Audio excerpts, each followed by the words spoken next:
नमस्कार बच्चों। इस वीडियो लेक्चर में हम लोग डिस्कस करेंगे क्लास 7th के मल्टीपल चॉइस क्वेश्चंस।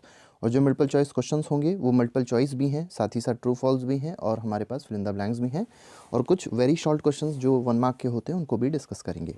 तो जो चैप्टर होने वाला है वो है हाउ स्टेट गवर्नमेंट वर्क्स। तो इसके कुछ इंपॉर्टेंट क्वेश्चन हम लोग डिस्कस करने जा रहे हैं। तो देखिए, फर्स्ट क्वेश्चन में क्या कहा गया, the head of state is dash. तो आपको बताना है किसी भी स्टेट का हेड कौन होता है, ये आपको इस क्वेश्चन में बताना है। फर्स्ट ऑप्शन दिया है गवर्नर, सेकंड ऑप्शन में दिया है चीफ मिनिस्टर, थर्ड ऑप्शन में दिया है एमएलए, और फोर्थ ऑप्शन में दिया है मिनिस्टर।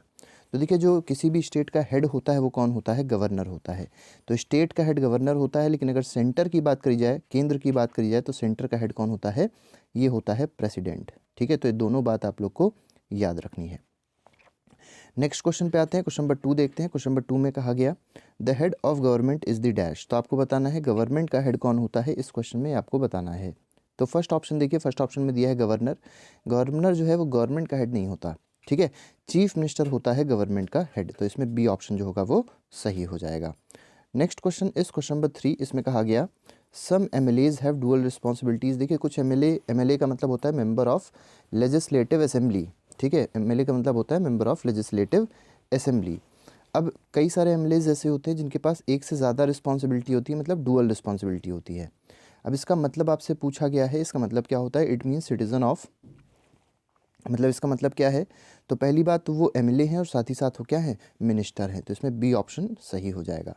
जैसे कुछ एमएलए ऐसे हैं जिनको मिनिस्टर बना दिया जाता है, तो वो एमएलए तो हैं ही हैं, लेकिन वो साथ ही साथ मिनिस्टर का भी वर्क करते हैं, जो भी उसकी ड्यूटीज़ होती हैं उसको फुलफ़िल करते हैं।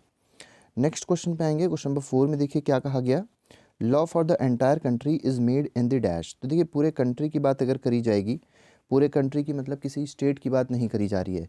स्टेट के जो लॉज बनते हैं वो मेनली लेजिस्लेटिव असेंबली में बनते हैं, ठीक है। लेकिन अगर पूरी कंट्री की बात करी जाएगी, कंट्री के जो लॉज बनते हैं वो पूछा गया है कहाँ बनते हैं। तो कंट्री के लॉज बनते हैं पार्लियामेंट में, और पार्लियामेंट में याद रखिएगा 3 बातें आती हैं। एक लोकसभा आएगा, ठीक है, लोकसभा भी पार्लियामेंट का पार्ट है, एक राज्यसभा पार्ट है, और साथ ही साथ प्रेसिडेंट। ये तीनों जो हैं ये पार्लियामेंट के पार्ट होते हैं, याद रखिएगा। Next question is question number 4। Question 4 में कहा गया ORS packets are given to those who are suffering from. तो देखिए, ORS ओरल रिहाइड्रेशन सोल्यूशन होता है, ओरल रिहाइड्रेशन सोल्यूशन। ये किसको दिया जाता है, अगर कोई पर्सन किस चीज़ से सफ़र कर रहा हो, तो डायरिया से अगर कोई पर्सन सफ़र कर रहा होता है तो उसको ORS का घोल दिया जाता है।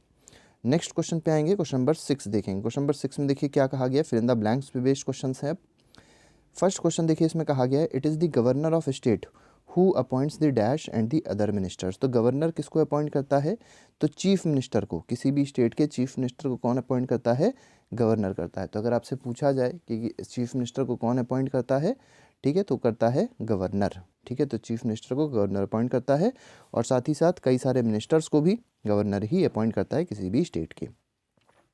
सेकेंड में कहा गया all the MLAs who gather together in the legislative assembly are called. तो देखिए, बहुत सारे जो एमएलए होते हैं जो जीत के आते हैं किसी भी जो विधानसभा का, या ये कह सकते हैं लेजिस्लेटिव असेंबली का चुनाव जब होता है, इलेक्शन जब होता है, तो उसमें से बहुत सारे ऐसे मेंबर्स होते हैं जो लेजिस्लेटिव असेंबली जो एमएलए बन जाते हैं, मतलब मेंबर ऑफ लेजिस्लेटिव असेंबली बन जाते हैं, मतलब वो जीत के आते हैं। तो जब वो एक साथ आते हैं तो उस प्रोसेस को, मतलब उसको क्या कहा जाता है, तो दिस इज कॉल्ड लेजिस्लेचर। ठीक है, इसको क्या कहेंगे, लेजिस्लेचर कहेंगे। ठीक है, लेजिस्लेटिव असेंबली में लोग बैठते हैं और इस प्रोसेस को कहते हैं, मतलब इस कंडीशन को कहते हैं लेजिस्लेचर में, तो एक ग्रुप को क्या कहते हैं, लेजिस्लेचर कहते हैं। नेक्स्ट क्वेश्चन में कहा गया wallpaper is an interesting activity through which dash can be done on particular topic of interest. तो देखिए, जो डैश यहाँ पे है, यहाँ पे नहीं है, थ्रू विच डैश, यहाँ पे डैश है, ठीक है। तो through which dash can be done on particular topic of interest. तो वॉलपेपर का काम क्या होता है, ठीक है, ये एक इंटरेस्टिंग एक्टिविटी है जिसकी वजह से क्या किया जा सकता है, रिसर्च किए जा सकते हैं। किसी भी टॉपिक पे क्या किया जा सकते हैं, रिसर्च किया जा सकते हैं। तो थर्ड क्वेश्चन का आंसर जो हो जाएगा that will be research. Next question, question number 4 है every state in India is divided into different areas. और अब देखिए, जो स्टेट्स हैं भारत में, ठीक है, जैसे यूपी की बात करी जाए तो यूपी में आपको पता होगा बहुत बड़ा स्टेट है, सबसे ज़्यादा पॉपुलेटेड स्टेट है। और अगर साइज़ की बात करी जाए तो साइज़ में यूपी चौथे नंबर पे आता है, ठीक है। तो स्टेट की बात अगर करी जाएगी तो वहाँ पर जो एरिया है तो बहुत सारे अलग अलग तरीके के एरियाज़ होते हैं। जैसे यहाँ पर देखा जाए पूर्वांचल है, अवध है, ऐसे ऐसे कई सारे रीजन्स हैं। तो रीजन्स के साथ साथ जो किसी भी स्टेट में देखेंगे तब कॉन्स्टिट्यूएंसीज़ होती हैं। क्या होती हैं? कॉन्स्टिट्यूएंसीज़ होती हैं। और इसी कॉन्स्टिट्यूएंसी से कोई ना कोई पर्सन खड़ा होता है, वो इलेक्शन लड़ता है और वो जीतता है, और फिर जाके वो लोकसभा या तो वो जो भी लेजिस्लेटिव असेंबली है, विधानसभा है, उसमें बैठता है और पॉलिसीज़ क्रिएट करता है। ठीक है, तो ये कॉन्स्टिट्यूएंसी की बात हो गई। तो जो स्टेट्स हैं भारत में वो अलग अलग कॉन्स्टिट्यूएंसीज़ में डिवाइडेड हैं, ये आप याद रखिएगा। नेक्स्ट क्वेश्चन में कहा गया, क्वेश्चन नंबर 5 है, the ruling party members form dash and the some members are appointed by the dash. ठीक है, अब आपको बताना है जो रूलिंग पार्टी मेंबर्स हैं, फॉर्म के बाद यहाँ पे भी एक डैश होना चाहिए, थोड़ी सी गलती हो गई है, फॉर्म के बाद डैश होना चाहिए and appointed by the dash, ये आपको क्वेश्चन में कहा गया है। तो ruling party members form the dash, तो रूलिंग पार्टी जो होती है वो क्या फॉर्म करती है? गवर्नमेंट फॉर्म करती है। तो गवर्नमेंट फॉर्म करने का काम किसका है? रूलिंग पार्टी का है। मतलब जो पार्टी जीती, जब चुनाव हुआ, जब इलेक्शन हुआ, तो जिस पार्टी को सबसे ज़्यादा वोट्स मिले, जो पार्टी मेजॉरिटी में आई, वो क्या करेगी? गवर्नमेंट फॉर्म करेगी। And some members are appointed by dash, और कुछ मेंबर्स ऐसे होते हैं जिनको कौन अपॉइंट करता है? मिनिस्टर्स अपॉइंट करते हैं। ठीक है, कुछ मेंबर्स ऐसे होंगे जिनको मिनिस्टर्स अपॉइंट करते हैं। नेक्स्ट पे आएंगे, नेक्स्ट क्वेश्चन पे देखेंगे। नेक्स्ट क्वेश्चन हमारे पास ट्रू फॉल्स बेस्ड क्वेश्चन है। इसमें कहा गया, diarrhoea is spread through walking in the polluted air. क्या पोल्यूटेड एयर में मूव करने से, चलने से क्या डायरिया होता है? तो एक गलत स्टेटमेंट है। डायरिया मेनली होता है अनहाइजीनिक फूड खाने से। ठीक है, तो ये स्टेटमेंट फॉल्स हो जाएगा। नेक्स्ट में कहा गया, the chief minister is the sole person who is responsible for smooth running of government. तो स्मूथ रनिंग ऑफ गवर्नमेंट के लिए सिर्फ चीफ मिनिस्टर रिस्पॉन्सिबल नहीं होता है, चीफ मिनिस्टर के साथ ही साथ जो काउंसिल ऑफ मिनिस्टर होता है, मतलब जो अदर मिनिस्टर्स होते हैं किसी भी स्टेट के, वो भी रिस्पॉन्सिबल होते हैं। तो ये स्टेटमेंट भी सोल पर्सन, तो ये गलत हो जाएगा, तो इसमें भी स्टेटमेंट फॉल्स है, because there are various council of minister, कुछ और भी मिनिस्टर्स होते हैं। ठीक है, जैसे फाइनेंस मिनिस्टर है, ठीक है, जैसे अगर बात करी जाए एजुकेशन मिनिस्टर है, तो वो सब भी रिस्पॉन्सिबल होते हैं स्मूथ रनिंग ऑफ गवर्नमेंट में। नेक्स्ट में कहा गया, member of legislative assembly are elected by the people. तो एमएलए जो होते हैं, जिसको आपने देखा होगा विधायक कहते हैं हिंदी में। ठीक है, तो एमएलए मतलब विधायक। तो विधायकों को इलेक्ट कौन करता है? तो ये जनरल पब्लिक इलेक्शन होता है। ठीक है, जनरल इलेक्शंस होते हैं तो पब्लिक इसको इलेक्ट करती हैं। बिल्कुल सही स्टेटमेंट है। तो third question will be, option will be true. Fourth में कहा गया, the MLA who stand for election belong to different political parties. अब देखिए, जो एमएलएज होते हैं, जो मेंबर ऑफ लेजिस्लेटिव असेंबलीज होते हैं, वो सेम पार्टी से कभी नहीं खड़े होते। जैसे मान लीजिए लखनऊ की कॉन्स्टिट्यूंसी, मान लीजिए कोई लोकसभा की लखनऊ की कॉन्स्टिट्यूंसी है, तो हो सकता है कि एक बीजेपी से कोई खड़ा हुआ हो, दूसरा हो सकता है कि एसपी से खड़ा हुआ हो, तीसरा हो सकता है कोई बीएसपी से खड़ा हुआ हो, तो चौथा हो सकता है कांग्रेस से खड़ा हो। तो अलग अलग पॉलिटिकल पार्टी से सबके सब खड़े होते हैं, और जो जीतता है वो फिर आगे चल के एमएलए कहलाता है। ठीक है, तो यहाँ पर डिफरेंट पॉलिटिकल पार्टीज़ की बात करिए, ये भी स्टेटमेंट आपका क्या है? ट्रू है। In a democracy people can express their view through TV channels only. तो क्या जो डेमोक्रेसी में लोग टीवी चैनल्स के थ्रू ही अपना जो भी एक्सप्रेशन, जो भी उनके व्यूज़ हैं उसको एक्सप्रेस कर सकते हैं? तो बिल्कुल ही गलत है। उनके पास और भी कई सारे तरीके होते हैं, जैसे न्यूज़पेपर्स होता है, सोशल मीडिया आजकल बहुत ज़्यादा एक्टिव है, तो इनके थ्रू भी वो अपने व्यूज़ को एक्सप्रेस कर सकते हैं किसी भी पार्टी या किसी भी पर्सन के लिए। नेक्स्ट क्वेश्चन पे आते हैं। अब देखिए, वेरी शॉर्ट क्वेश्चंस हैं। ठीक है, कुछ क्वेश्चंस देखेंगे जो आपके स्कूल एग्जाम्स के लिए बहुत ज़्यादा इंपॉर्टेंट होने वाले हैं। तो जैसे फर्स्ट में कहा गया, how is government of state appointed.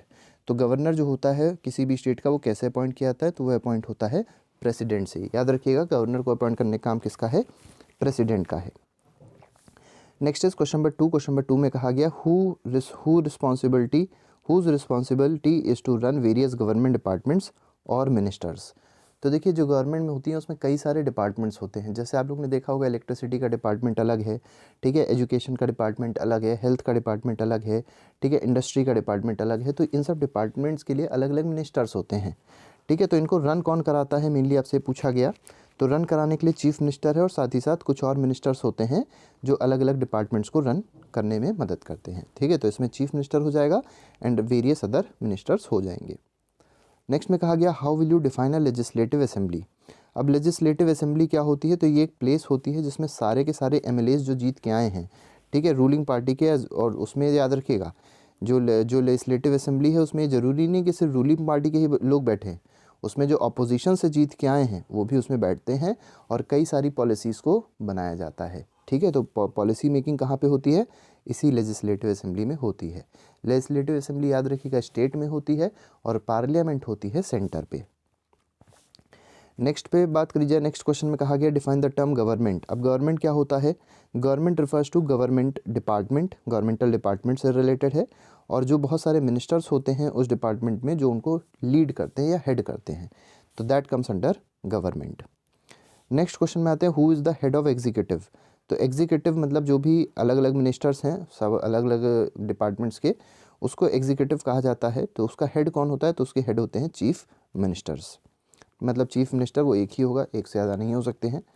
Next question पे आते हैं, क्वेश्चन नंबर 6 में क्या कहा गया? Why did the chief minister and minister for the health visit Patalpuram district. तो अगर बुक में आप देखेंगे इस चैप्टर में अगर आप देखे होंगे तो उसमें है क्या कि चीफ मिनिस्टर और कई सारे मिनिस्टर्स क्या करते हैं? विजिट करते हैं पातालपुरम में। ठीक है, क्यों विजिट करते हैं? To visit they visit who had lost their life due to spread of diarrhoea. तो डायरिया जो स्प्रेड हुआ होता है उसमें वो लोग देखने के लिए जाते हैं कि किन किन लोगों के फैमिली रिलेटिव जो भी हैं उनकी डेथ हो गई है या उनको दिक्कतें हैं। ठीक है, तो उनको देखने के लिए वो अस्पताल में, हॉस्पिटल में जाते हैं। Next question is why are press conference organise. तो देखिए आपने देखा होगा अक्सर कोई भी चीज़ होती है तो कोई भी चीज़ अगर किसी नेता को या किसी को भी बतानी होती है तो वो क्या करते हैं?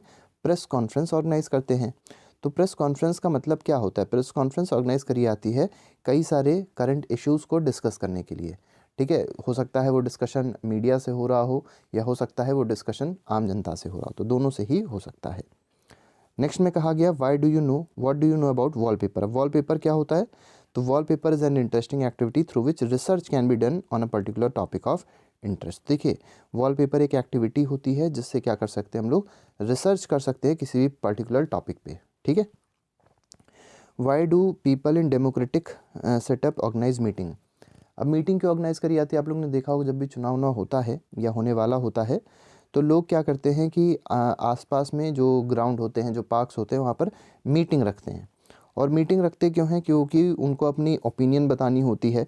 ठीक है, जो सरकार चल रही है उसकी कमियां गिनानी होती हैं, अपनी जो सरकार आएगी उनकी, या खुद अगर वो आते हैं तो अपनी बातें बताते हैं कि जब मैं आऊँगा तो मैं ये कर दूँगा, मैं आऊँगा तो एजुकेशन फ्री कर दूँगा, मैं आऊँगा तो बिजली का बिल फ्री कर दूँगा। तो ये सब जो चीज़ें हैं ये सब बताते हैं वो लोग मीटिंग्स में।